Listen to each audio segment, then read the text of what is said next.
Sleepover Friends Number 4, Patti's New Look by Susan Saunders. Copyright 1988. Sleepover friends forever. Pizza crumbs and silly secrets. Different ways but always better. When we're tangled in these blankets, we shout, we fight, we hug back together. Sleepover friends forever. Chapter 1. Is it ever going to stop? Kate Beekman cupped her hands around her eyes and stared through the window at the snow swirling under the street lamp. The rest of us were lying on Stephanie Green's black and white rug, stuffing our faces and reading teen magazines. Do you think Kevin's really in love with Marcy? Patti Jenkins put down the magazine she was holding and looked concerned. If he is, he has a funny way of showing it.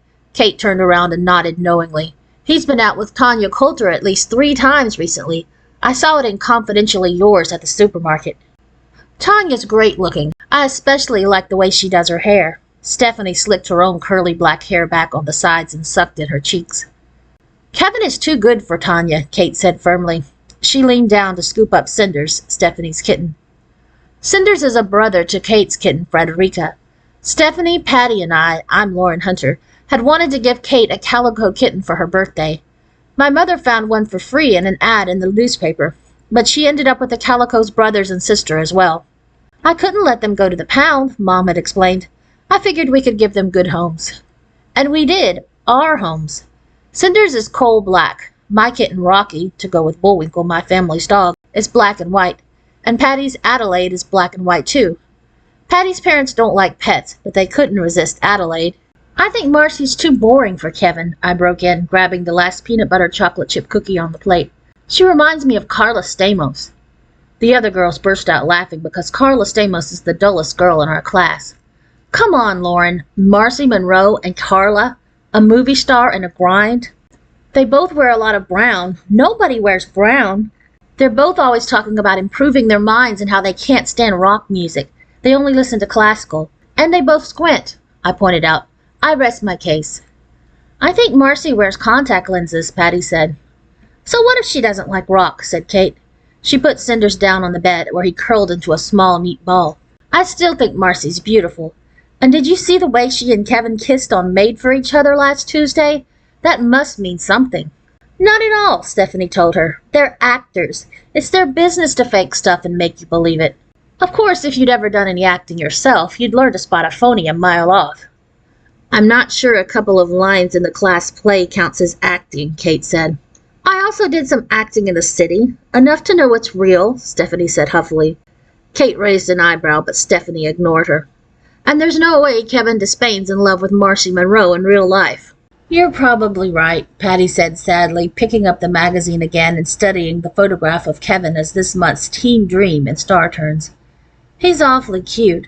And tall, too. Patti's the tallest girl in 5th grade, so she's very aware of height. It says he likes to take romantic walks on the beach at Malibu and surf and sail to Catalina Island. Kate had put on her glasses to read over Patti's shoulder. Is there anything in this issue except California and Kevin? Stephanie asked impatiently. Right now, Stephanie likes blonde guys more than dark-haired ones like Kevin. She has a crush on a conceited blonde 7th grader named Donald Foster, who lives in the house between Kate's and mine. Patti turned the page and blushed. It's an article about kissing. What about kissing? Stephanie reached for the magazine. Can we postpone it for a second? We're out of food, I complained. Kissing is more important than food, Stephanie said. To you, maybe. Besides, I know more about kissing than the rest of you do. Not that I've had actual experience, but I've got an older brother who has, and I've heard things. I'll go for food. I picked up an empty plate and tiptoed down the dark hall to raid the Greens' kitchen. Stephanie's parents were already asleep. I'm almost as used to Stephanie's house as I am to my own, or Kate's. Kate and I are practically next-door neighbors since there's only Donald's house between us on Pine Street. We've been best friends since kindergarten, which is when the Friday night sleepovers started. In the early days, we dressed up in our mom's clothes and played grown-ups or let's pretend. Kate's dad named us the Sleepover Twins, and it was just the 2 of us for ages. Then in 4th grade, Stephanie moved from the city to a new house at the end of Pine Street. She and I got to be friends because we were both in Mr. Savello's 4th grade class. First I stopped by her house after school, then she began visiting me at my house. Kate and Stephanie didn't get along so well at first. Kate thought Stephanie had a snobby attitude about being from the city, and Stephanie thought Kate was bossy. But they got used to each other when Stephanie started coming to our sleepovers and inviting us to stay overnight at her house. Patti Jenkins is the newest of the sleepover friends. She has only been in Riverhurst a few months. Before that, she lived in the city too. Although Patti and Stephanie aren't anything alike, they were friends when they went to the same school in kindergarten and 1st grade. Patti is quiet and shy, and lots of things embarrass her. As I walked back up the hall with more cookies and a bowl of caramel popcorn, I could hear her giggling nervously. "I feel dumb kissing a pillow," Kate was protesting as I came through the door. She and Patti had their arms wrapped around pillows in black, white, and red cases, Stephanie's favorite color combination. Stephanie was reading from the kissing article in Star Turns. "It says the main thing is to relax. Relax your lips," Stephanie told them. She put down the magazine and picked up her own pillow. "Get yours off the bed, Lauren," she said to me. "I think I'll just watch," I replied. "Maybe if I close my eyes," Kate was muttering. "Pretend you're kissing somebody you really like," Stephanie suggested. Kate really likes Royce Mason, a tall, skinny 7th grader. Kate closed her eyes, and so did Patti. They both puckered their lips loosely. Kate opened her eyes and shook her head. "If the first boy I kiss is this soft and fat, he's the wrong one anyway." She gave her pillow a punch and threw it down on the floor. Patti put hers down too, looking relieved. "Roger used to practice on his arm," I reported. "Roger's my older brother. He went through this stage a few years ago. It must be a good way to learn because he's always done okay with girls." "I'll try it." Kate rolled up the sleeves of her sweatshirt, loosened her lips for a second, and kissed her forearm with a smack. Stephanie rolled her eyes. "You don't have to make so much noise about it," she scolded. "It's better than pillows," Kate said, "but I doubt seriously it's anything like the real thing. Let's watch some TV. There's a festival of classics on Channel 21. Kate is a real movie freak who'd like to direct her own films someday. Stephanie blocked Kate from the television set. "We have to practice. You never can tell when we might need to know how to kiss. Maybe sooner than you think." "Like next Friday at Eckerd's Rink," Kate snorted. "With Mr. and Mrs. Sykes sitting there? Give me a break, Stephanie." Mr. and Mrs. Sykes are Jane Sykes' parents. Jane is in 5B, Mrs. Mead's 5th grade class, and so are the 4 of us. Winter vacation was starting the next Friday, and Jane had asked all the girls in 5B, 13 in all, to a huge sleepover at her house to celebrate. Her parents were taking us to Eckerd's ice skating rink that evening, and it was a pretty good bet that some of the boys we knew would go too. "Donald's not going to hang out with a bunch of lowly 5th graders, Kate went on. "And you wouldn't be interested in kissing anybody else, would you, Stephanie? Could I please see that magazine?" She pried it out of Stephanie's hands and turned the page. "Here's a quiz. Are you cautious or carefree? Let's take it." "Let's." Stephanie dug through her desk and came up with pencils and red notepaper for each of us. "Okay, here goes," said Kate. "First question. You'll be spending Saturday with a new friend from school. When she asks you what you'd like to do, you reply, A, I think it would be fun just to play it by ear. B, I've made a list we could choose from. Or C, let's go to a movie." "Definitely A," Stephanie scribbled on her piece of paper. "I always like playing it by ear." I shook my head. "What if the new friend has rotten taste?" "C," I said positively. "B," said Patti at the same time, then looked surprised that no one had agreed. Kate wrote her answer down too and went on to the next question. "While you're shopping with your friends, you try on an outfit that looks great on you but is different from anything you've ever worn. Would you A, ask your friends and other people in the store what they think before you make up your mind? B, buy the outfit and feel great every time you put it on? C, hang it back up because you know you'd never have the nerve to wear it?" Probably A, I said, writing down my answer. "B," said Stephanie. "I'm the one who's wearing it, so who needs to ask anybody else anything?" "C," murmured Patti uncertainly. "Question number 3, said Kate. "When you go to dinner at a new restaurant and discover there's nothing on the menu that you recognize, do you A, look on it as an adventure and pick something yourself?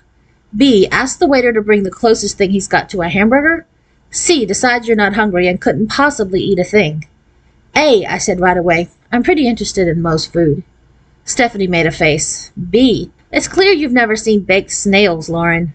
Patti listened to both of us, then wrote her answer down without saying a word. So did Kate.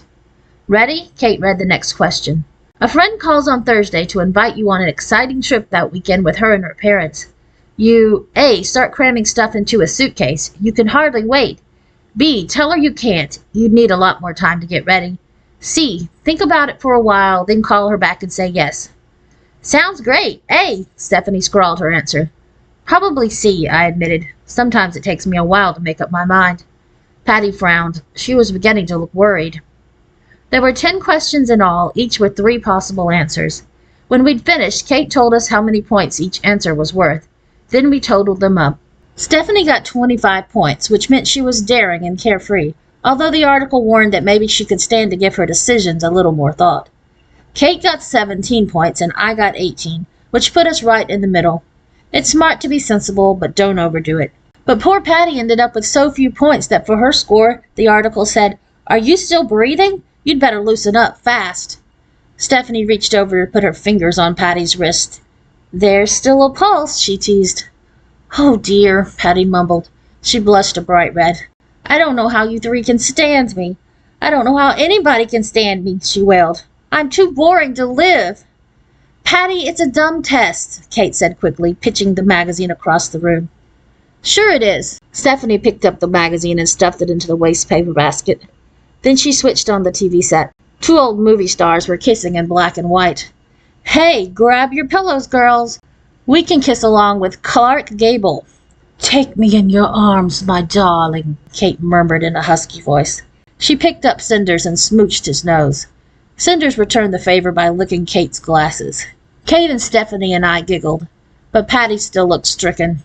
Once she gets something in her mind, like the time she decided she was bad luck, she won't let it drop. Chapter 2. That Saturday morning, we went shopping. Mrs. Green pulled her car over to the curb in front of Dandelion on Main Street. "My hair appointment is at 10, she said, "so I'll pick you up here around 11:15. "We'll probably go for sodas when we're through here, Mom," Stephanie told her. "We'll meet you in front of Charlie's." "All right, have a good time." Mrs. Green waved goodbye as we climbed out of the car. We struggled through the snowdrifts to the steps of the store. Dandelion sells really great kids' clothes, and the big window in front was full of bright-colored swimsuits. "Who can even think about bathing suits at this time of the year?" Kate grumbled. "Just looking at them makes me colder," I agreed. "Be glad they're there," said Stephanie, pushing open the front door. "That means all the winter stuff's on sale." "Good morning, girls. What are you shopping for today?" Mrs. Martin, the owner of Dandelion, seems to know exactly what the kids in Riverhurst will be doing next. She always has lots of good recommendations. "Something to wear to a skating party next Friday," Kate answered. "Pile your coats on the chair and take a look at the sweaters and tights against the back wall," Mrs. Martin suggested. 40% off all the items with red tags." Stephanie dug through the stacks of sweaters until she came up with one that had red and white squiggles on it. "Perfect with my black stretch pants," she said. "I'm going to try it on." Kate picked out a sweater with yellow and green zigzags and some dark green leg warmers. I came up with a turquoise and black top, and Patti took a long hooded navy blue sweater dotted with white snowflakes. We were heading for the dressing rooms when Patti murmured in disgust, "Navy blue. Why do I always end up with navy blue? If you think Karla Stamos is dull, try me." "Go ahead," she said to Kate and me. "I'll be there in a second." "Why did we ever take that stupid test?" I whispered to Kate. Patti had an armful of clothes when she finally came into the dressing room. An electric blue stretched jumpsuit, bright orange tights, a black western shirt with rhinestones all over the back, a belt made from a bike chain, and shiny yellow suspenders. She tried them all on, frowning at herself in the mirror. We'd already decided on our own stuff, so we sat on the little wrought iron chairs and watched. Patti ended up in a pink polka-dotted sweater, a poison green miniskirt, and striped pink leggings. "What do you think?" she asked us. Patti is slender, and she looks good in most clothes, but I wasn't sure about these clothes. "Well, it's a great outfit," I replied. "The colors are nice on you," Kate added. "I think you look fantastic," Stephanie said enthusiastically. "But isn't it expensive?" "I have the money my grandmother gave me for Christmas," Patti said. "Don't buy it if you're not going to wear it. You can't return sale stuff," Kate said. Kate is always practical. "I'll wear it, and I'll feel great every time I do." Patti sounded exactly like the quiz. "What about the chain belt?" "It's fine without it," I said hurriedly. We paid for our clothes and slogged through the snow to Charlie's soda fountain at the other end of the block. At Charlie's, we always sit in the last booth and we always order the same things.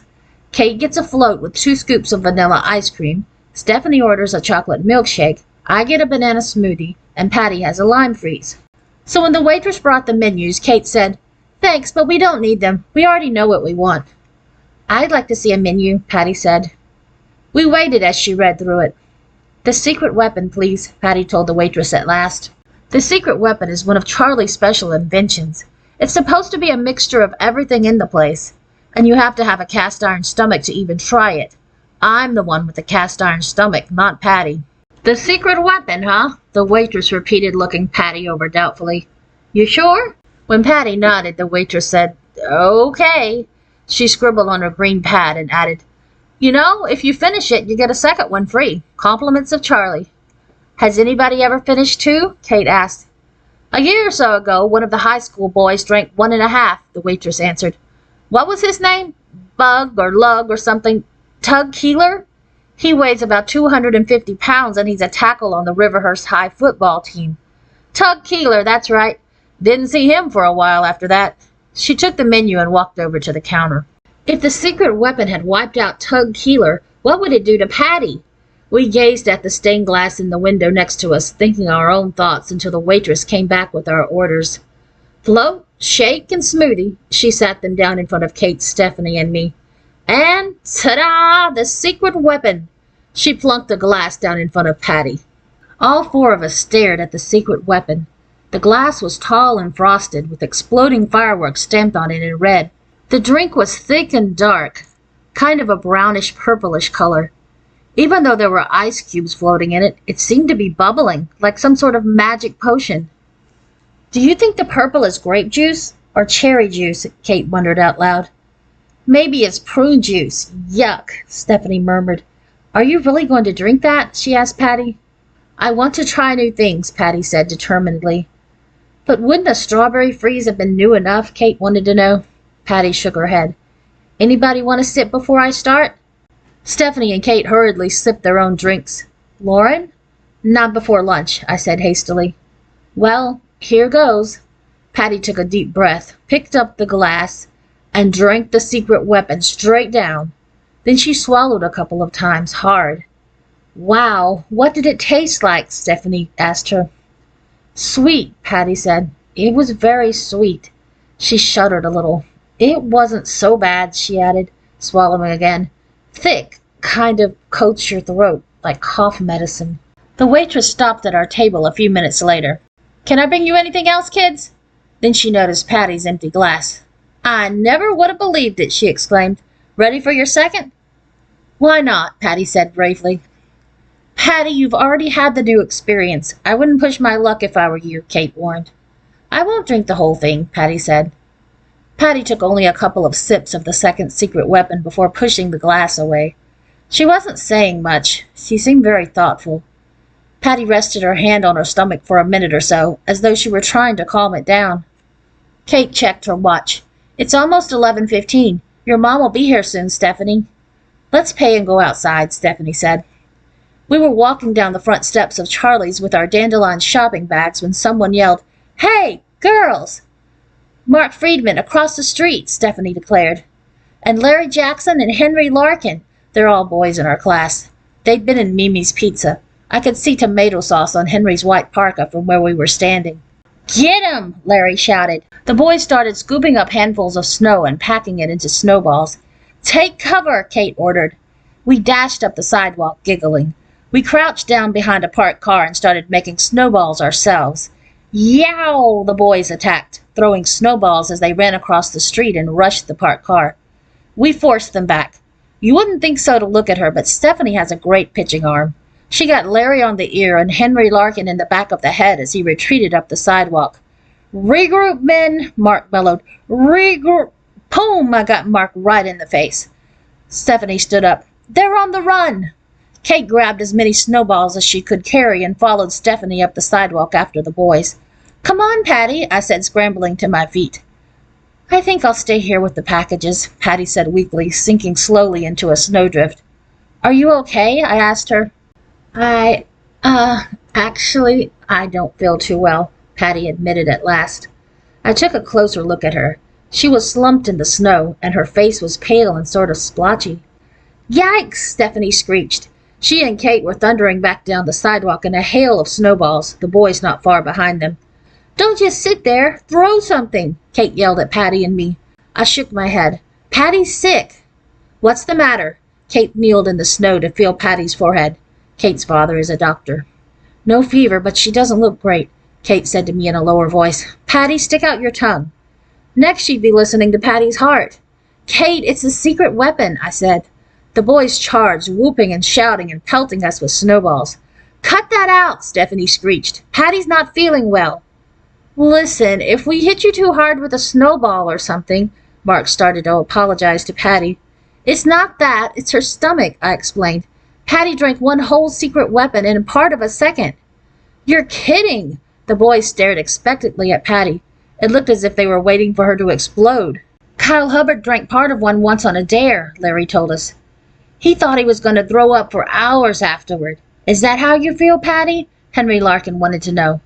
Please, Patti murmured queasily. I'm trying not to think about it. Yeah, thanks for sharing that with us, Henry, Stephanie muttered. Stand back, give Patti some air, Kate said to the boys. Stephanie, where could your mother be? I asked anxiously. Mark climbed to the top of a big pile of snow to look up and down the street. Here comes a red car, he reported at last. Yep, it's your mom, Stephanie. When the car had rolled to a stop beside us, Mark pulled open the back door. While Stephanie told her mom what was going on, Kate and I shoved our packages onto the shelf behind the back seat and helped Patti in. She sat there kind of hunched over, swallowing a lot. Oh dear, Mrs. Green said after one quick glance. We'll have you home in no time, Patti. A last snowball burst against the window on my side as we drove away. Larry couldn't resist a moving target. But things were very quiet on the way to Patti's house. I think we were all waiting to see if she was going to be sick. Once we'd gotten Patti and her package safely indoors, Mrs. Green asked us, why in the world did she finish the drink if it was so awful? It's a long story, Mrs. Green, Kate said. It all started with a magazine quiz. And trying new things, I added. It just doesn't sound like Patti, Mrs. Green said, shaking her head. That's the whole point, Mom, said Stephanie. I bet she never wears that outfit, Kate predicted. Chapter 3. On Saturday evening, Stephanie spoke to Patti on the phone. Patti said she was feeling a lot better. By Monday, Patti seemed to have forgotten about the quiz and was back to normal. She was wearing her old navy blue and white striped sweater, and she drank her usual container of milk with lunch in the school cafeteria, instead of something weird like pineapple juice. Stephanie, Kate, Patti, and I had almost finished eating when Mark Friedman and some other boys walked by. That's her, Mark said suddenly. Patti Jenkins. She's the one who drank 2 secret weapons. The group swung around and stopped at our table. It was Mark and Larry, of course, since they're always together, and Bobby Kreger from 5C, whom Kate used to like, and Alan Reese and Todd Farrell from 5A. Wow, said Bobby. 2 of them? Only 1, and a couple of sips, Patti mumbled, blushing a bright red because she was the center of attention. Still, Bobby insisted, a girl who can finish a whole secret weapon. I guess you're all going to sleep over at Jane Sykes on Friday, Alan asked us. Sure, said Stephanie. Bobby and I might be at Eckerd's rink that night, he said. And Todd, he's Jane's cousin, you know. Todd nodded shyly. Did somebody say something about Eckerd's on Friday? Scoot over, Lauren. It was Pete Stone, squeezing into an empty chair at our table. Pete's in our room. He has curly, dark brown hair and light green eyes. We're sort of interested in each other, since we got stuck in an elevator together on a field trip to the museum. Sounds good to me, he gave us all a big grin. Yeah, I'll probably be there, said Mark. Me too, said Larry. Henry Larkin trotted by then. Come on, guys, let's go to the gym and shoot a few baskets. The whole group trotted after him, and Pete jumped up too. See you. As soon as the boys were out of earshot, Kate nudged me with her elbow. If looks could kill, she murmured. We all knew who Kate meant. Jenny Carlin, who's also in 5B. Jenny had a crush on Pete, and she hated it that Pete liked me. The thing is, I don't think Pete ever liked her, because Jenny is just too pushy. Anyway, I guess she had seen Pete talking to us because she was glaring in our direction. She was sitting with Angela Kemp, a Jenny Carlin in training, who glared at us too. Jenny Carlin's somebody who could use a little practice on her acts, Stephanie said. She imitated Jenny's high, squeaky voice. Oh, Pete, you're the funniest guy. Ick, said Kate, staring straight at Jenny until she stopped looking at us. Is Todd nice? Patti asked then. Very. I hadn't really noticed before, but he's cuter than he was last year, Stephanie said. Todd had been in Mr. Savello's 4th grade class with Stephanie and me. He's so shy around girls that I hardly ever get a good look at him.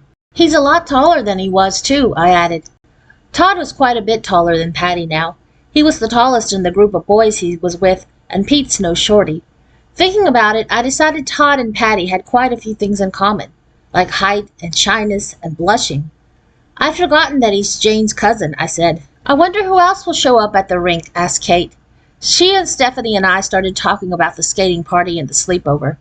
Patti watched Todd until he disappeared through the doors at the end of the cafeteria. Maybe she was starting to look forward to the party instead of worrying about whether she'd be boring. Whatever she'd been thinking about then, Patti was really upset when she got the news that she wouldn't even be able to go to the party. She told us before school the next morning, I can't go to Jane's. I found out last night that I'll be having company. Who? Stephanie asked. It was snowing again, so practically everybody was crammed into the school auditorium, waiting for the bell to ring for class. This girl named Karen Lawson, Patti answered glumly. Her parents and my parents used to teach at the same university years ago, and we spent a few summers together when we were little kids. Then the Lawsons moved to California. So what's Karen doing here now? I asked. Her sister Lisa's a junior in high school. Lisa and Mr. and Mrs. Lawson are going to be visiting colleges she might apply to next year, Patti explained. So they're dumping Karen on you, Stephanie said. I guess so, said Patti. What's Karen like? Kate asked. The last time I saw her, she was short, thin, really quiet. She was always reading, Patti answered. Sounds like fun, Stephanie said, rolling her eyes. Just how long is she staying? The whole 10 days of vacation, Stephanie groaned. Well, it's not fair that you can't go to the sleepover, Kate exclaimed indignantly. I'm going to talk to Jane about inviting Karen too. Oh no, please don't, Kate, Patti wailed. How embarrassing. But Kate is very strong-minded. She was already cutting across the auditorium to where Jane was standing with some other girls. Kate talked. Jane glanced over at us and back at Kate. Kate shook her head. Jane nodded. Then the bell rang. All the kids started hurrying out of the auditorium towards their classrooms. Stephanie, Patti, and I ran to catch up with Kate. What did Jane say? Stephanie asked her. No problem. Karen can come, Kate replied. There's plenty of room since we're all going to be sleeping on the floor anyway. And after I described Karen to Jane, we both decided it wouldn't make much difference whether she was there or not. Probably nobody will even notice her. That's great, Stephanie and I squealed. Thanks, Kate. Patti was beaming. The Lawsons' plane from California was landing at the airport at 3 on Friday afternoon. Patti and her parents and her little brother Horace were driving into the city to meet the Lawsons. Then Karen was coming back to Riverhurst with the Jenkinses, while her sister and parents were catching a smaller plane to a college town upstate. It only takes an hour and a half to drive from Riverhurst to the city or the other way around. Jane's party wasn't starting until 5:30, which left plenty of time for Patti and Karen to get there. I was a little late when Mom dropped me off at the bottom of the Sykes' driveway. They live in a big split level that rambles all over the side of a hill. I'd only been to the house a few times before, to some of Jane's birthday parties. I climbed the stone front steps and rang the doorbell. Jane opened the door. Hi, Lauren. Hi, Jane. Am I late? No more than usual, Kate answered. She and Stephanie had been hanging around the front hall. Patti here? I asked them. Not yet, Stephanie answered. We're sleeping in the living room. Jane led me down the hall to a huge square room with windows all along one side. The furniture was pushed back against the walls, so there'd be space for everyone's sleeping bag. Karen Lawson would make 14 people in all. Drop your stuff and come on to the kitchen, Jane told me. We're going to eat first and leave for the rink around 6:30. Patti should be here by then, I said to Kate and Stephanie. It's probably just traffic, said Kate. We're in the corner by the TV set. I recognized Stephanie's canvas tote and Kate's backpack, so I put my own sleeping bag, backpack, and skates down next to them. Jenny Carlin's all the way on the other side of the couch next to Angela, Stephanie added in an undertone. You sleep next to the wall so Kate and I can protect you if Jenny turns into a vampire in the middle of the night. Stop it! All of us were giggling. Wait until you see what Jenny's got on, Stephanie told me. Who else is here? I asked. Sally Mason, Robin Becker, Erin Wilson, Nancy Hirsch, Karla, practically everybody. Come on, the kitchen's this way. Kate and I followed Stephanie through the living room and across the dining room to the kitchen. Chapter 4. When my brother Roger first heard about Jane's sleepover, he groaned, "Poor Dennis Sykes! It's bad enough having 4 of you squirts overnight, but 13? Forget it!" But Jane's older brother Dennis didn't seem to be having such a terrible time. He was passing platters of sandwiches around while Mrs. Sykes dumped big bags of barbecue potato chips and cheese doodles into wire baskets, and Mr. Sykes poured Dr. Pepper and cherry Coke into glasses. "Hi, Lauren," Aaron and Nancy and Sally Mason called. "Yes, hello, Lauren. Glad you could come." Mrs. Sykes was looking a little frazzled. She checked out the long table, murmuring, "Chips, dips, vegetable sticks, potato salad. Girls, please take a plate and help yourselves to everything," she added to Kate and Stephanie and me. "The drinks are on the counter and there are loads of brownies in the refrigerator when you're finished. Lester, let's sit down in the den for a minute." She reached for Mr. Sykes' arm and led him away. "We'll need all our strength for later." I turned toward the table, and there was Jenny Carlin practically drooling on Dennis's arm when he offered her a sandwich. I saw what Stephanie meant about vampires. Jenny was dressed all in black. She was wearing a black sweatshirt with glitter on the sleeves and black pants. Angela Kemp had on a blue outfit. She nodded at me, but Jenny was too busy watching Dennis to even frown. "Somebody probably told her black is grown up," Kate whispered in my ear. "Not when your skin is green," I whispered back. "Jenny makes me act hateful." "I'm going to my room to watch the hockey game, Mom," Dennis said, plucking the sandwich platter down in the middle of the table. "All right, but don't get too involved," Mrs. Sykes warned over her shoulder. "We're leaving for the skating rink in about an hour, and we'll need you then." Jane handed Stephanie, Kate, and me forks and napkins and Dr. Peppers, and we slid onto one of the long benches on either side of the table. Jenny was flashing Dennis a winning smile as he left the kitchen. "Get real," Kate muttered. "I mean, she's barely 11, and he's 16. "Jenny is really operating tonight," Stephanie said in a low voice. "Better keep your eye on Pete." It took a while for everybody to finish eating. Then it was almost time to leave. We took turns piling into the nearest bathroom to comb our hair. Then Mr. and Mrs. Sykes organized us into 2 groups. The larger group was riding to the rink with Dennis and Mr. Sykes in Mr. Sykes' van. The smaller group would go with Jane and Mrs. Sykes in her car. "I want to ride in the van," Stephanie said to Kate and me, "to watch Jenny in action." "I think she put on some eyeliner in the bathroom," I reported. "You're kidding!" Kate peered hard at Jenny. "You're right," she hissed. "There's a wiggly line on her right eyelid." But the 3 of us ended up in the car with Jane and her mom. "I wonder what's happened to Patti," Stephanie said as we climbed into the back seat with our skates. "She hates to be late." "Patti Jenkins?" Mrs. Sykes said. "Her mother called a little while ago. The traffic coming from the airport was so heavy that they just got in. They'll grab a bite to eat and bring the girls to the skating rink." "People can change a lot in 2 or 3 years," Stephanie said to us. "I wonder what Karen Lawson will be like." "We'll find out soon," Kate replied. Eckert's was great that night. It wasn't too crowded, the ice was in good shape, and they were playing rock music instead of the usual corny polkas. And a bunch of the boys were already there. Mark and Larry and Henry were skating when we got inside, and Pete Stone walked into the rink while we were putting our skates on. Pete's a really good skater, and I'm not bad either. Roger taught me to skate when I was 4. Pete and I tried skating our names on the ice for a while. Pete Stone is a lot easier to write than Lauren Hunter. Then Kate, Stephanie, Jane, Nancy, Sally, and I played Crack the Whip. Jenny Carlin was hanging onto the barrier around the ice, shrieking and pretending she was going to fall. Angela was hovering nearby. "Jenny has one eye on Pete Stone and the other on Dennis Sykes," Stephanie pointed out. "No wonder she's having trouble. Her poor feet don't have a clue about which way she's going." Bobby Kreger and Alan Reese and Larry were speeding around the edge of the ice. Robin Becker and Mark were trying out fancy dance steps to the music. Todd Farrell was practicing jumps by himself when Henry Larkin suddenly yelled, "Wow!"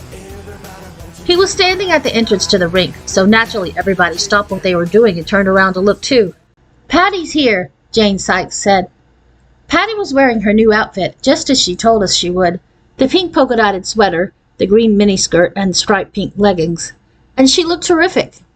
But Patti might as well have worn her old navy blue sweater and jeans. And the rest of us could have dropped straight through the ice for all the difference it would have made to the boys. "Wow," Henry said again, in case we'd missed it the first time.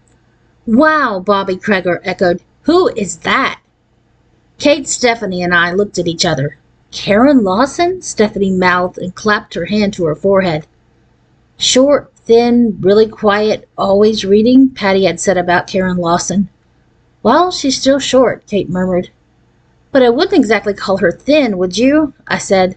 In fact, Karen Lawson had a real shape. Is that a rubber mini? Stephanie squeaked. We read about rubber minis in Style. It said they're the latest fashion statement from Southern California, remember? I've never seen one in person. It doesn't seem all that comfortable. She keeps tugging on the bottom of it, Kate pointed out. Comfortable or not, the mini looks great. It was a deep red. Karen Lawson had on white leg warmers, and her sweater was red sprinkled with black lines and white circles and crosses, like a tic-tac-toe game. One of her arms was loaded with sparkling bangle bracelets that clinked as she moved, and a gold feather earring dangled from one ear. And she didn't even look tacky. Her hair was honey-colored, shoulder-length, and a mass of tight little waves. She had straight, dark eyebrows, bright blue eyes, and kind of pouty lips. And if that weren't enough, she had a tan in the middle of winter. Patti waved at us. Stephanie, Lauren, Kate, come meet Karen. We had to push the boys out of the way. They were frozen with admiration. Even Pete had a really goofy grin on his face that made me want to kick him. So far, the only good thing about this is Jenny Carlin, Kate said. Jenny was so freaked out by Karen Lawson that she'd forgotten to pretend she couldn't skate. She was gliding across the ice without a wobble. Karen, Patti said proudly, these are my best friends. Kate, Stephanie, Lauren, this is Karen Lawson. I've heard so much about you from Patti, Karen said in a breathless little voice. Aren't we going to have fun? Before any of us could say anything, she turned to her crowd of male admirers. Is there anyone here who wouldn't mind spending a few minutes teaching me to skate? She said helplessly, flicking a dark blonde curl out of her face. I don't even know how to put these things on properly. She pouted, swinging her rented skates back and forth by their laces. Kate and Stephanie and I had to jump out of the way, or we would have been crushed to death in the stampede of boys. Mark Friedman took Karen over to the bleachers, while Bobby Kreger explained in detail how to lace up her ice skates. Pete Stone even helped her put them on, and all of them stared at Karen the whole time, as if they were afraid she'd disappear. Gag me, said Stephanie, making rude noises. Jenny Carlin had better take a lesson from Karen Lawson, Kate said. We'd all better, I said grimly. Chapter 5. Isn't Karen great? Patti exclaimed to Kate, Stephanie, and me. We were on our way back to the Sykes' house from the skating rink. This time we were in the van. Karen was sitting in the front seat between Dennis and Mr. Sykes, talking Dennis's ear off about California while he drove. The other four of us were crammed into the small seat at the rear of the van. Yeah, great, I said glumly. Jenny Carlin was in the seat in front of us, along with Angela, Karla, and Robin. She turned around and looked right at me. Pete Stone certainly seemed to think so, she snipped. He waved goodbye to her for so long, I was afraid his hand was going to fall off. Listen, Jenny, Kate began with a nasty gleam in her eye. But Stephanie jabbed Kate with her elbow. Karen's amazing, Stephanie said enthusiastically. She really livens things up. I heard her hiss in Kate's ear. Don't give Carlin the satisfaction. Besides, Karen was amazing. Who could argue with that? She had managed to have all the boys eating out of her hand, or almost all of them. Todd Farrell wouldn't go near her, without making all the girls hate her. I didn't even hate her, and Pete had acted the goofiest. She couldn't help it if she was terrific looking. Your new outfit is super, I said to Patti to change the subject. I wasn't going to wear it, Patti admitted, but Karen said I absolutely had to. You know that quiz in the magazine? If Karen took it, I'm sure she'd score a perfect 30. Being around her is really going to be good for me. Was it? I wondered. And what about the rest of us? Back at the house, Mrs. Sykes had dished out the snacks.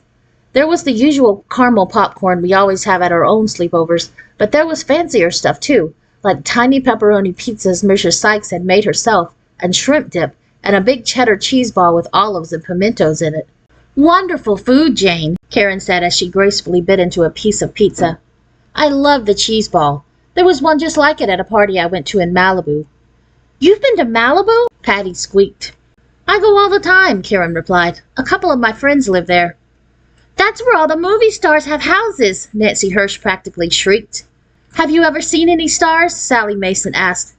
Karen nodded, spreading more of the cheese ball on a cracker. Joel Kelly and Carter Grant. I've seen them jogging on the beach a couple of times. Wow, said Angela Kemp. They're my all-time favorite actors. I watch Surftown every week. Ginny Carlin scowled at Angela, but Angela was too excited to pay any attention to her leader. What do they look like in person? Angela wanted to know. Carter's really intense, said Karen. He's taller than he looks on TV, with a dark tan and kind of sun-bleached hair. Angela was hanging on Karen's every word, and Ginny looked mad enough to spit. But I think I like Joel better, Karen went on. He's really easygoing and friendly. He'll stop and talk to anybody. Did he talk to you? Even Karla Stamos sounded interested, and she usually pretends she never gets near a television set. Sure, just to say hello, of course, Karen added quickly, as though she didn't want to be bragging. It'd be neat to live in California, Aaron Wilson said with a sigh. It is, Karen agreed. The weather is fantastic. It usually never gets colder than 50 degrees, so you can swim for most of the year or go windsurfing. Do you windsurf? Dennis had come into the kitchen to grab a Coke, and he'd caught the tail end of the conversation. He windsurfs every summer at the lake. I'm just learning. It's totally awesome, Karen told him. I'm not very good yet, but I've got a vintage sailboard and a gold wetsuit and a second-hand rig. As Dennis launched into a discussion of windsurfing and harnesses and planing and who knows what else, Karen looked fascinated, and Ginny was steaming. But it was Kate who interrupted them. What about Kevin Despain? Have you ever seen him hanging around Malibu? She was leaning forward with that why should I believe a word you're saying expression on her face. Kevin? I saw him with Marcy Monroe just last week in a cafe on the beach, Karen answered. Popcorn? She passed the bowl to Kate. Kevin Despain, I would just die, Robin Becker sighed. Are you lucky? I knew they really liked each other, Patti said to Stephanie, her eyes sparkling. I'm tired, Ginny Carlin announced loudly. She marched across the kitchen toward the living room. Yeah, I'd better hit the sack too, Dennis said. Good night. Night, Dennis. Everybody grabbed food and trooped into the living room. Ginny was rolling out her sleeping bag at one end of the couch. I spread mine out next to the wall. Kate was beside me, with Stephanie next, then Patti, and last Karen. No sooner had we gotten arranged than there was a lot of rearranging, with Angela Kemp moving her stuff from the couch to our side of the room. Karla and Nancy Hirsch moved over too. By the time everyone had switched around, Ginny was all by herself, which didn't make her any happier. Then we changed into our sleep things. Karen had these funny blue pajamas with long sleeves and a high neck decorated with lace. I would have expected something a little glitzier, Kate murmured to me. Maybe Karen heard Kate, because she giggled suddenly. Aren't these PJs too much? My mother bought them for me before the trip out. It's too cold here for me to sleep the way I usually do, in the raw. There were gasps from Angela and Karla, both of them draped in long nightshirts. Karla's was brown and beige stripes. What are the boys like in California? Robin wanted to know. Great, Karen said. I'm seeing a really sharp guy named Randy Martin. He's older, 13. 13? Sally Mason was shocked. Yeah, he's a Libra and I'm a Gemini, so we're perfect for each other. Do you believe in astrology? Erin asked her. Why not? People have believed in it for thousands of years, and it sure works for me. Geminis are outgoing. They love to be doing new things, meeting new people. They like to get involved in lots of things at once. Karen cocked her head to one side and shrugged. Is that me or isn't it? I was born on September 11th, Karla said. What sign is that? You're a Virgo, Karen replied. Virgos are hard workers. They're intelligent and serious. They always want to learn more. That's right, Karla exclaimed. What she's saying is, Virgos are grinds, murmured Stephanie. You like good food, Karen continued. Ginny Carlin snickered. You don't need astrology to know that. Karla's a little plump. Karen ignored Ginny and went on. And good clothes. Kate rolled her eyes. All brown, she mouthed. This month you shouldn't worry if you're not able to satisfy your family, no matter how hard you try. Experiment with new ideas. Go to new places, Karen advised Karla. I will, Karla said solemnly. What about me? Jane Sykes asked. My birthday's July 24th. That's Leo, said Karen. You're creative, good at art. I paint, Jane said, nodding. You're generous, warm, understanding. Jane smiled, pleased. November 3rd? One of the other girls asked. What about March 16th? I couldn't help myself, although I knew what Kate was thinking. There goes Lauren, letting her imagination run away with her again. March 16th. You're a Pisces, Lauren. You're always tuned into the people around you. Wasn't I always figuring out what my friends were thinking before they'd said a word? Pisces are dreamers, Karen went on, And you have a strong imagination. There was a snort from Kate. Well, it's true, isn't it? I said under my breath.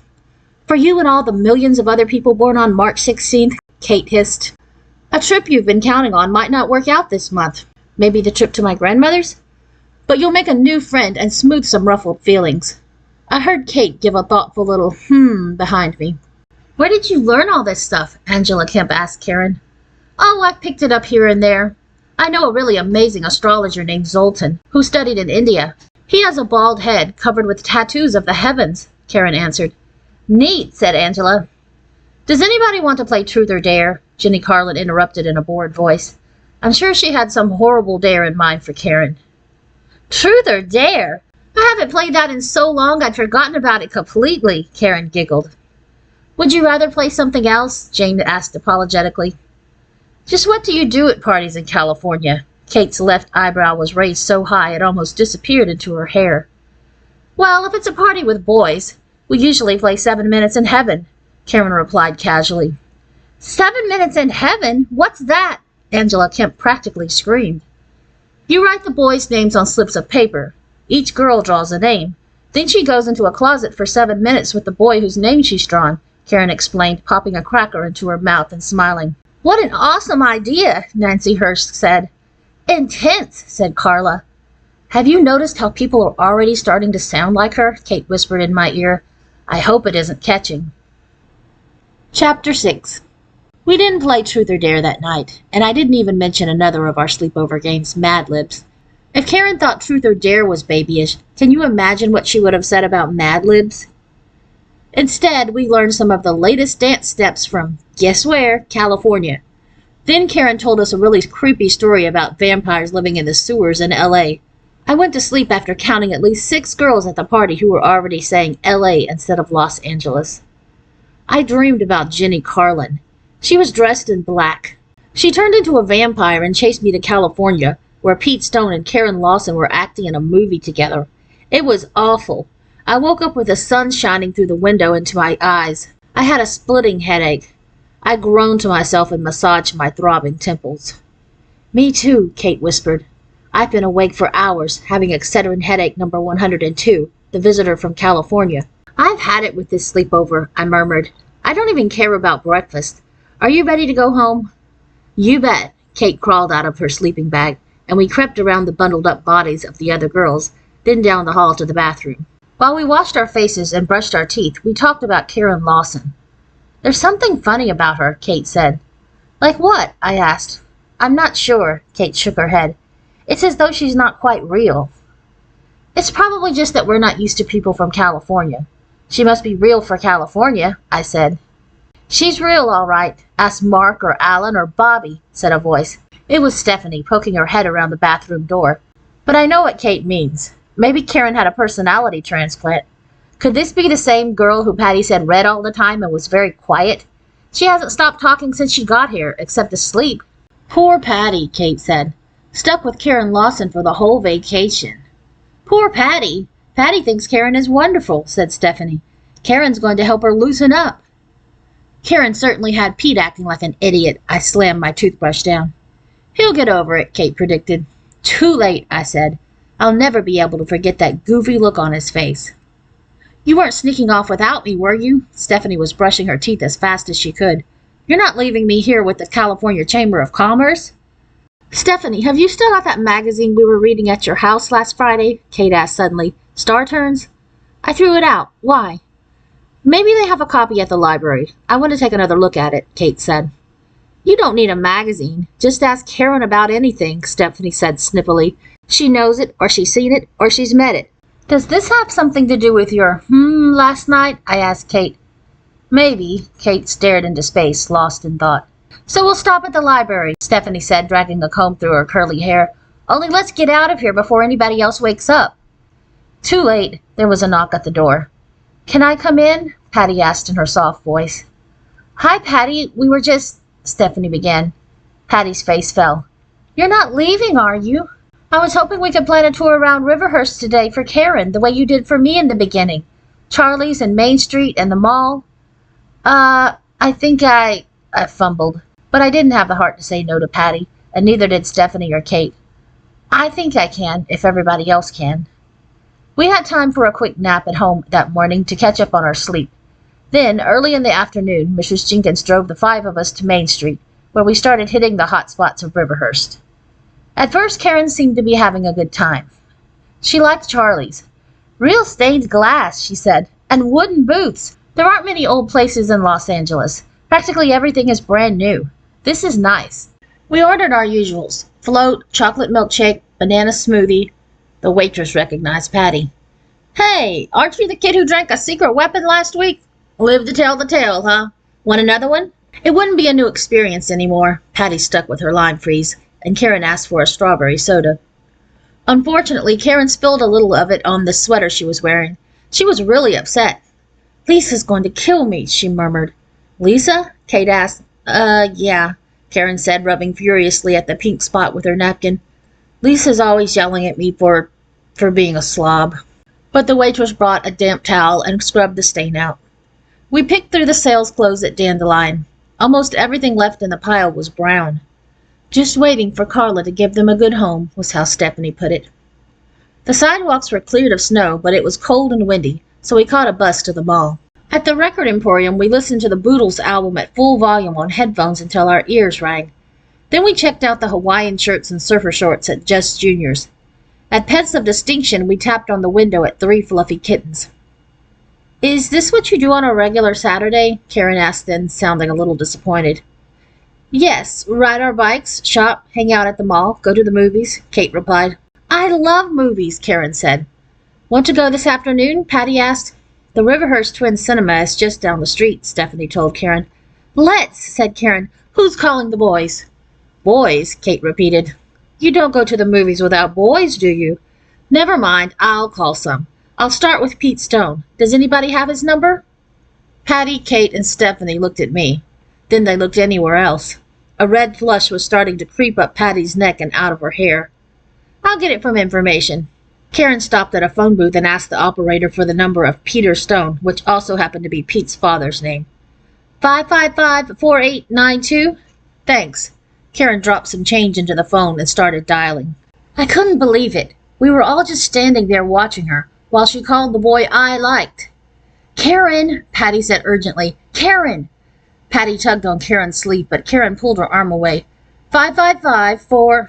"That's okay, Patti," I said. "I don't have time to go to the movies this afternoon. I have to pack to visit my grandmother." During winter vacation, my brother Roger and I usually spend 4 or 5 days with our grandmother Hunter in Belleville. And, unless Karen Lawson's prediction about a trip not working out was right, we were leaving the next morning. After the dopey way Pete had acted at the skating rink, Karen could have him anyway. "Hello, Mr. Stone," Karen said to Pete's mother in her breathy little voice. "Is Pete there? My name is Karen Lawson. I'm a friend of his from California." I realized I was holding my breath. "He is? That's great. Thank you." Pete got to the phone in 2 seconds flat. "Pete, this is Karen Lawson. Remember me?" I guess funny old Pete must have made a joke then, because Karen laughed. "Well, I'm glad. Listen, there are 5 of us here, and we don't want to go to the movies by ourselves." "Excuse me," I spoke up loudly. 4 of us. I'm leaving." "Oh, do you have to?" Karen said, pouting a little. "I'm leaving too," said Kate. "Then there are just 3 of us," Karen said into the phone with a little wave at Kate and me. "We need you and 2 more boys for Stephanie and Patti." Karen glanced at Patti and lowered her voice, but we all heard her anyway. "Try to get Todd Farrell, okay?" Patti's blush had faded, but it bloomed again immediately, redder than ever. Karen was still talking. "I'm awfully sorry, Lauren." Patti looked really upset. "Karen doesn't know that you like Pete. I should have told her." "Don't, okay? And don't worry, Patti. I'd rather find out what kind of rotten person Pete is now than wait until later," I answered, trying to believe it myself. "Please don't forget, the sleepover's at my house next Friday," Patti said. Stephanie walked to the entrance with Kate and me. "The only reason I'm staying here is to keep Patti out of trouble," she said. "I'll call you later." "Well, that's that," I said to Kate as we hopped on a bus outside the mall. "Not quite," said Kate. "I still want to stop at the library." The Riverhurst Public Library saves most magazines for at least 3 months. Not that they're organized about it. It took Kate and me a while to go through all the shelves. But I finally found the last month's copy of Star Turns pushed against the back wall. "Here it is," I said to Kate, "the one with Malibu on the front." Horoscope, horoscope, Kate mumbled, flipping through the pages. Ha! Hortense's horoscopes. Listen to this. If you're a Pisces, you're a dreamer. You have a strong imagination. Blah, blah. Okay, a trip you've been counting on might not work out this month, but you'll make a new friend and smooth some ruffled feathers. Sound like anyone you've heard recently? Karen Lawson. She stole it from this magazine. Kate nodded. When she was telling you your horoscope last night, it seemed to ring a bell. And what about Joel Kelly and Carter Grant? Here's a picture of them jogging at Malibu. Kate's left eyebrow started its upward trip toward her hairline. Karen could have seen them, I argued. Maybe, and maybe she could have seen Kevin Despain and Marcy Monroe in a cafe on the beach. Kate held up another magazine with that very scene on the cover. But she couldn't have met Zoltan, the one with the tattoos on his bald head. Why not? I asked. Because at the end of Hortense's horoscopes it says that Zoltan died 350 years ago in Asia Minor. Karen could have met another Zoltan, I said weakly. Come on, Lauren, Kate replied. What does it sound like to you? You mean Karen's lying? At least half the time, give or take a few %, Kate answered. That's really intense, I squealed. Shh, the librarian scolded. Chapter 7. Karen is making it all up, Stephanie exclaimed when she called that evening. Not necessarily everything, but Kate thinks she's making up at least 50% of what she says, I replied. But why? Karen's really pretty and the boys go crazy over her, Stephanie said. Why does she bother to lie? You got me, I said. What happened at the movies? It was so awful that it was kind of funny, Stephanie giggled. I guess it was just an accident that Pete was home when Karen called him, because all the rest of the guys were out. Mark and Larry were sledding, Bobby and Alan had driven into the city with Mr. Kreger, Henry had to babysit, and Todd wouldn't come. I like Todd's style, I said. Pete couldn't find anybody. So what happened? Did Pete show up by himself? No, Stephanie burst out laughing. He brought Robert and Arnold Ellwanger. Then I started to laugh too. Robert Ellwanger is the biggest nerd in Riverhurst. One of our worst dares is daring somebody to call up Robert Ellwanger. At one of our sleepovers, Stephanie dared Kate to ask him over. Luckily, Robert said no. Not long after that, Kate dared Stephanie to ask him to the movies, and Robert said yes. Stephanie had been putting him off ever since. You finally had your dream date at the movies with Robert, I teased. But who is Arnold Ellwanger? Robert's first cousin from Eastport who's staying with him this vacation, Stephanie groaned. If Robert is the biggest nerd in Riverhurst, then Arnold is the biggest nerd in the whole state, in all of North America. So Arnold was Patty's date, and Robert was yours. I didn't like to think about what came next, but I couldn't help it. And Pete was Karen's. Well, it didn't really work out that way, Stephanie said. What do you mean? It was a good movie, Invasion from Origeron 5, but Karen is one of those people who talks all of the way through it. Kate would have strangled her, I said. Kate is very serious about films, and she hates it when anyone talks during one, even a TV movie. I mean, she doesn't even like it when we talk during commercials. Well, I thought Pete was going to strangle Karen, Stephanie said. By the end, he'd move as far away from Karen as he could get and still be sitting with us. I snickered. Who was listening to Karen? At the same time, we shrieked, Robert and Arnold Ellwanger. Roger and I did take a trip to our grandmother's the next day. She lives on an old farm, so we did cross-country skiing and went ice skating on a frozen pond and took sleigh rides. We had a great time, but I kept wondering about what was going on back in Riverhurst with Karen Lawson and Patti and everybody else. Dad picked Roger and me up on Thursday and drove us home. I couldn't wait to get on the phone with Kate. How was your trip? She wanted to know. Fine, I said hurriedly. But what's happening with Karen Lawson? Kate lowered her voice. I ran into her at the mall yesterday with Patti, and they were both trying on lipstick. You're kidding! Patti and lipstick? Malibu Rose, Kate said darkly. Of course. And that's not all. Patti had borrowed Karen's rubber mini, and she was wearing pink eyeshadow. Are you sure Patti wasn't just blushing? Only on her eyelids? Absolutely not, Kate declared. Her mother would kill her, I said. I think Karen's a terrible influence on Patti. Something has to be done. And we're the ones to do it, Kate said firmly, at the sleepover tomorrow night. Kate and Stephanie and I live on Pine Street. Patti's house is on Mill Road, about 4 blocks away. It was still too snowy for bikes, so after dinner, Kate's mom drove all 3 of us over. It gave us a little more time to plan what we were going to say. In fact, I'd begun to wonder if we should say anything at all. Karen's leaving on Sunday, and that'll be the end of it, I told Kate and Stephanie. Why should we embarrass Patti by telling her that her old friend is such a liar? Because Patti thinks Karen is so wonderful and carefree and cool that she'll spend the rest of her life trying to be more like the big fake, Stephanie said. Speaking of fakes, I thought you could spot a phony a mile away, Kate said to Stephanie. Before Stephanie could answer back, I broke in. Instead of arguing, would you mind telling me what we're going to do? First, we'll give Karen a chance to confess to us on her own, Kate said. Talk about California, about astrology, about movie stars. And when that doesn't work, asked Stephanie, still a little annoyed. Then Karen will play truth or dare whether she wants to or not, Kate replied. When we pulled up out front, Patti's little brother Horace was building a snowman on the lawn. The snowman was tall and square, with a shiny piece of metal across its face and nuts and bolts for eyes. It's a snow robot, Horace explained. Awesome, isn't it? Awesome? From a 7-year-old? I think we're already too late, Stephanie hissed. We rang the bell, and Patti opened the door. She was wearing a purple stretch jumpsuit none of us had ever seen before, and she'd pulled her hair back on both sides.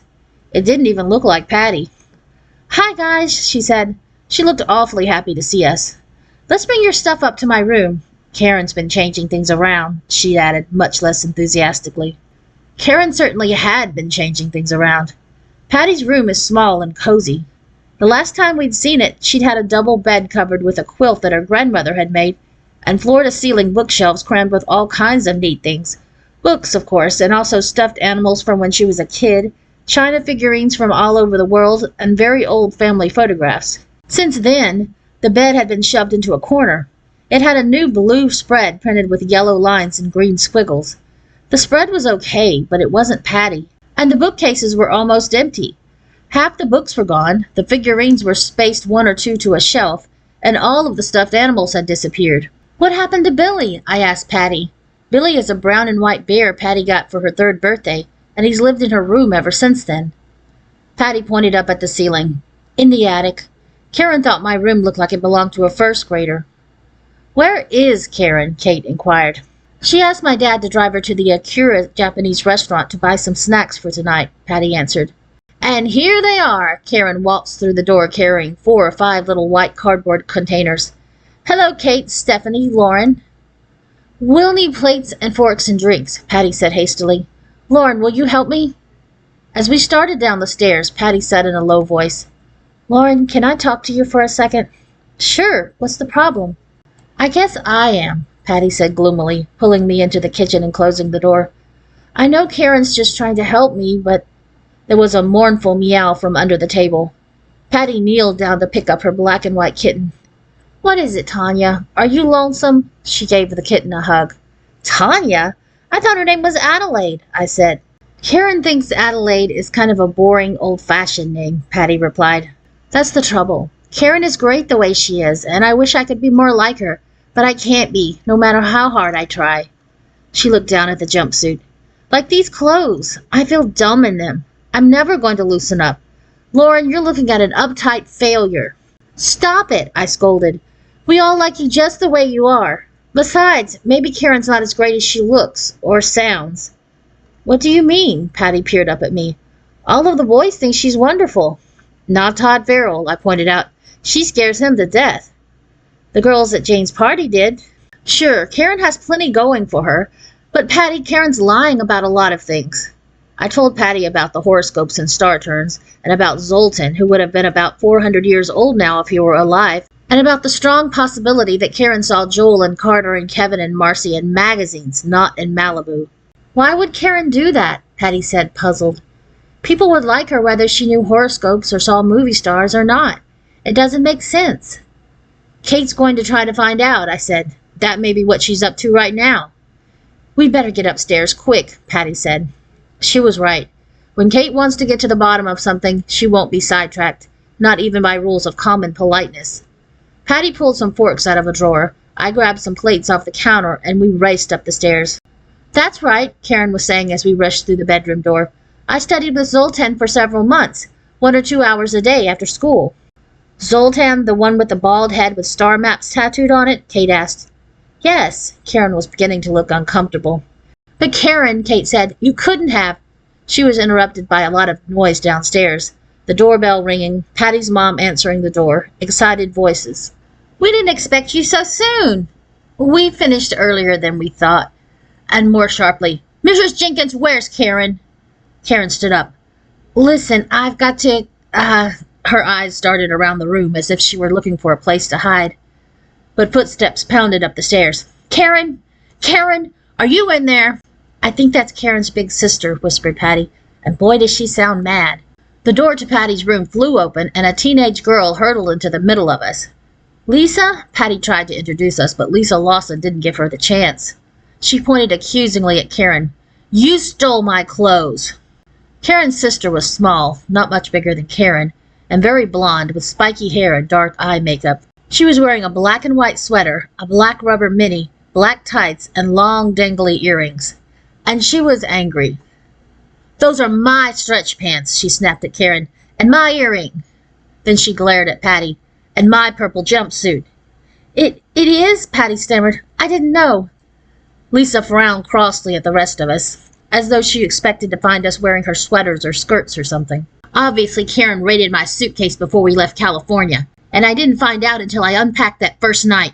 She scowled at Karen. I had to wear the same clothes 2 and 3 times. Sorry, Lisa, Karen said quietly.